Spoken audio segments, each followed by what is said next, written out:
रही है बिहार के नालंदा से, जहां एक मदरसे ने लड़कियों की पढ़ाई पर रोक लगा दी है। जो लड़कियां वहां पढ़ रही थी उन्हें मदरसे में दाखिल होने से रोक दिया गया है, तो वहीं नई बच्चियों को एडमिशन नहीं दिया जा रहा। नए मदरसा प्रशासन ने ये रोक लगाई है। हालांकि यहां इससे पहले बरसों से लड़कियां पढ़ती आई हैं। मदरसा का जो प्रशासन है, इस फैसले से न सिर्फ उसको लेकर लड़कियां बहुत गुस्से में हैं, बल्कि उनके जो अभिभावक हैं, उनके जो रिश्तेदार हैं, वो भी बेहद नाराज हैं और वो कह रहे हैं कि जब कई साल से हम यहां पढ़ रहे थे तो फिर अचानक ये फैसला बदला क्यों गया। इस पर हम विस्तार से बात करेंगे, पर पहले सुनते हुआ क्या है।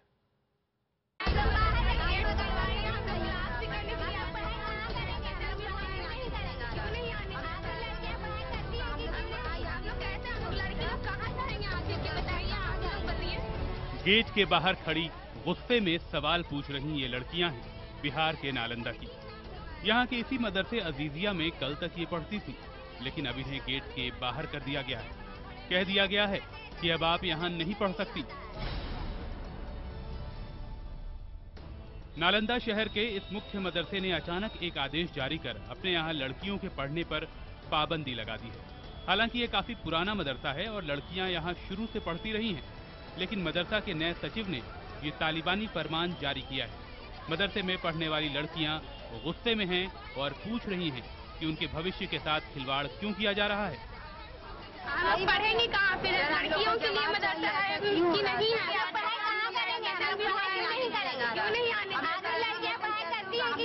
हम लोग का जिंदगी जैसे लाइफ के साथ खिलवाड़ हो रही है, हम लोग के गार्जियन भी परेशान, ये सब लड़की के साथ क्यों होया जा रहा है।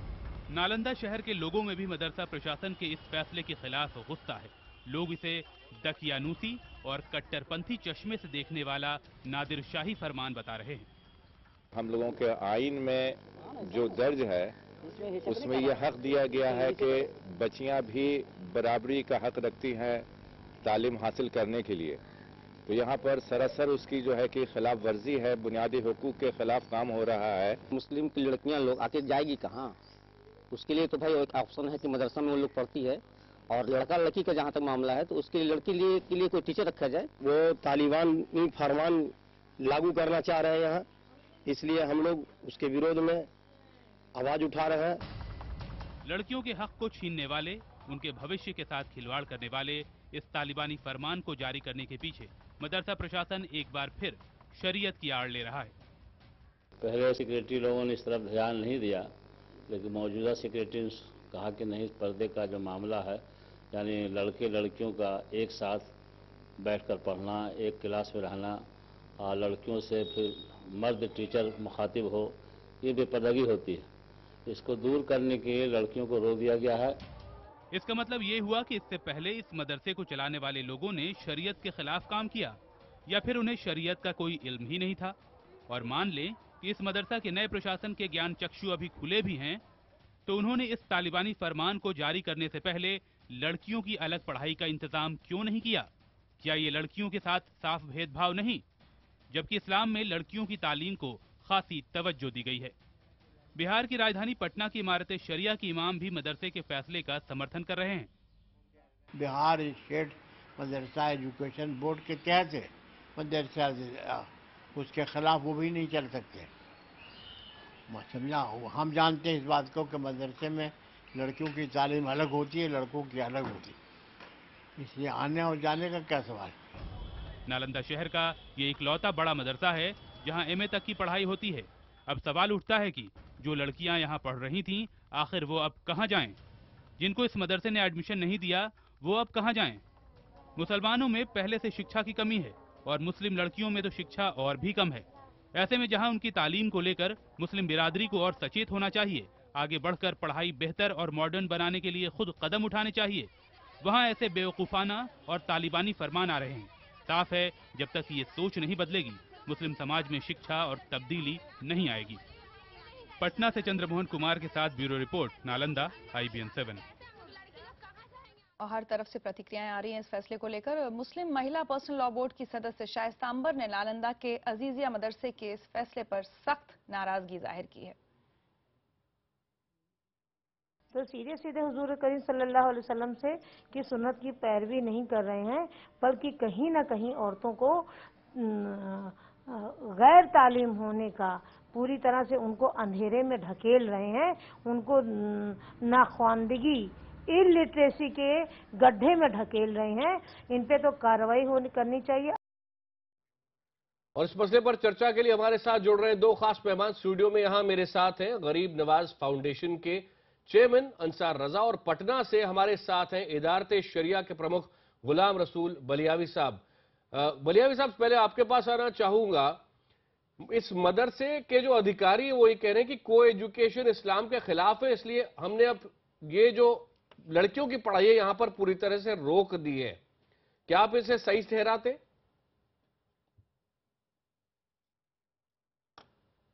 आवाज कट गई। हेलो जी बलियावी साहब, मदरसे के फैसले को आप सही ठहराते हैं या गलत? ऐसा है कि सबसे पहले तो इस बात को खारिज मैं करता हूं जो बार बार मीडिया पर कहा जाता है तालिबानी फरमान। इस्लाम शरई एतबार से चलता है तालिबानी। ये क्या है तालिबान? कौन है ये तालिबान? इनसे बलियावी जी लड़कियां जो पढ़ने आ रही है मदरसे में, आप गेट बंद करके उनको अंदर घुसने नहीं देते, ये कैसा फरमान है? फिर आप कैसा फरमान कहेंगे इसको? मैं उसी पर आ रहा हूं। आप सुने मेरी पूरी बात। बोलिए। तालिबान का उससे कोई रिश्ता नहीं है। और उस तरह के बदनाम संगठनों का नाम लेकर के इस्लाम और शरीयत और मदरसों की इज्जत को बर्बाद न किया जाए। वो संगठन भी यही कहते हैं। वो संगठन भी लड़कियों की आजादी पर पाबंदी लगाते हैं, उनकी शिक्षा के खिलाफ है। वो संगठन भी यही कर रहे हैं जो भी ये हुआ है। बात तो सुने। नहीं, आप बात सही पूरी मैम मेरी बात सुने। बोलिए। आप मेरी बात तो पूरी सुने। आपने जब बुलाया है तो मेरी पूरी बात सुने आप। अच्छा बोलिए। बलियावी साहब, आपका पहला हिस्सा भाषण में इतना लंबा हो गया है कि आपकी काम की बात आगे आ नहीं रही है। मैं काम की ही बात कर रहा हूं।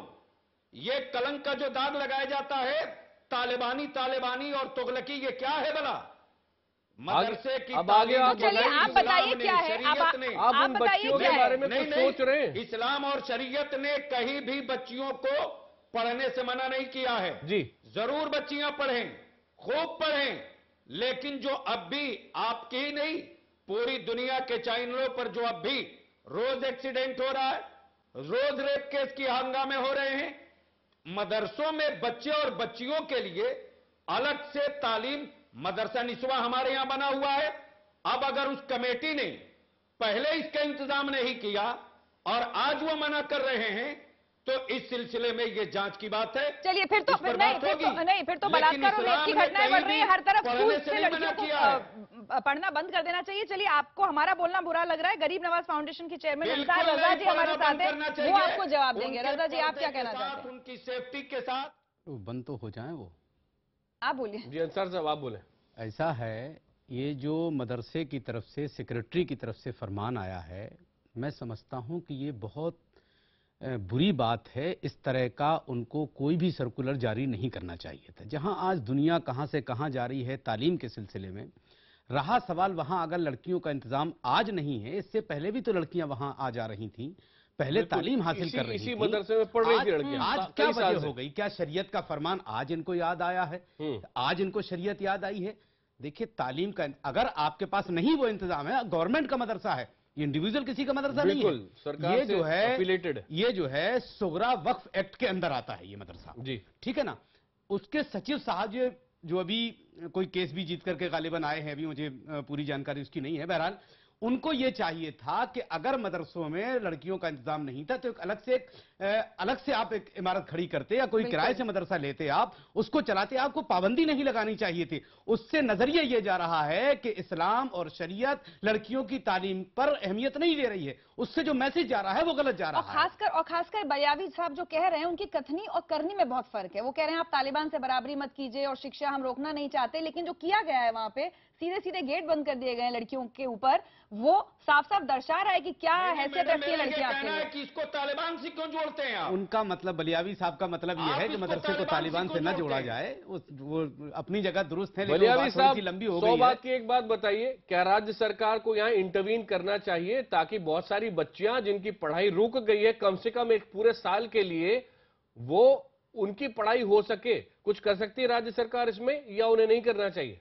ये जैसे ही खबर आई है, ये खबर जैसे ही आई है, वैसे ही वहां के मदरसा के इंतजामिया और वहां के पूरे जो लोग वहां का एहतमाम और इंफ्रास्ट्रक्चर देखते हैं, ये बहुत साधारण बात नहीं है, इसको बहुत सीरियसली समाजी एतबार से, प्रशासनिक एतबार से बहुत ढंग से लिया जाएगा।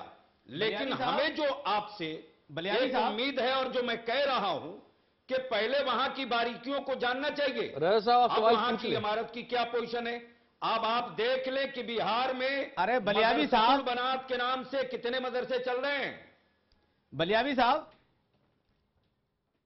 आप बोलिए। आप बोले, मैं एक बात आपके सामने रखना चाहता हूं। आप बहुत दानिश्वर आदमी हैं, मेंबर ऑफ पार्लियामेंट हैं, जेडीयू से जुड़े हुए हैं। क्या इस वक्त बिहार सरकार की जिम्मेदारी नहीं बनती कि सेक्रेटरी को वहां से बर्खास्त किया जाए? अब ऐसा है कि किन हालात में सेक्रेटरी और कमेटी ने फैसला लिया है जी, तालीम तो बहरहाल नहीं रुकनी चाहिए, न रुकेगी। अरे जब वो पाबंदी लगा दी है बाकायदा तौर पे, तो क्या तालीम होगी वहां?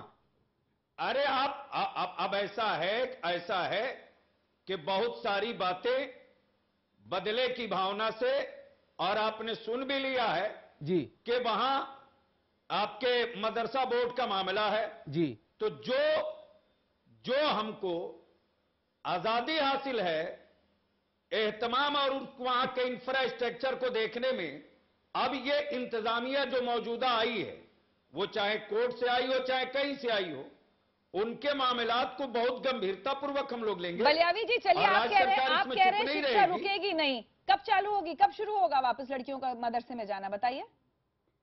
नहीं, बिल्कुल नहीं। उसका वैकल्पिक क्या व्यवस्था हो सकता है, वहां के इंतजामिया को हर हाल में करना होगा। तब तक वो सारी 4-5 जिलों में वहां कोई मदरसा नहीं है, भी नहीं रुकेगी।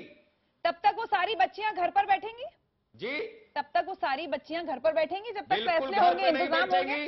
कल वो क्यों नहीं जा सकती मदरसे? वो अपनी तालीम कल से शुरू क्यों नहीं कर सकती? अब वहां की इंतजामिया ने जो रोकने का काम किया है या जो उन्होंने पाबंदी लगाने की बात की है, तो मदरसा बोर्ड को और वहां के इंतजामिया को, पूरे होल मदरसे के इंतजामिया को राज्य सरकार की तरफ से वहां के completely infrastructure, law and order व्यवस्था देखने के लिए उनको रखा गया है। इसके लिए नहीं रखा गया है कि किसी को वो नाखादा बना दे और अशिक्षित बना दे। आपका फर्ज नहीं बनता कि आप इस फैसले के खिलाफ आवाज उठाएं। बलियावी जी, आपका कोई फर्ज नहीं है, आप इस फैसले के खिलाफ आवाज उठाएं, इस पाबंदी के खिलाफ बोलें आप। ऐसा है, मैं पहले उनके फैसले को जान लूं तब बोलूंगा। मैं जिम्मेदार आदमी हूं, जिम्मेदारी के से नीचे बाल बराबर नहीं आ सकता। बलियावी साहब, आसपास के पूरे इलाकों में 5 जिलों के आसपास के जो 5 जिले, उनके अंदर कहीं पर भी दूसरा मदरसा नहीं है। आप कह रहे हैं कि इसको आप समझने ही वाले हैं, यानी लड़कियों का ये साल क्या निकल गया? ऐसा कहीं कुछ नहीं है।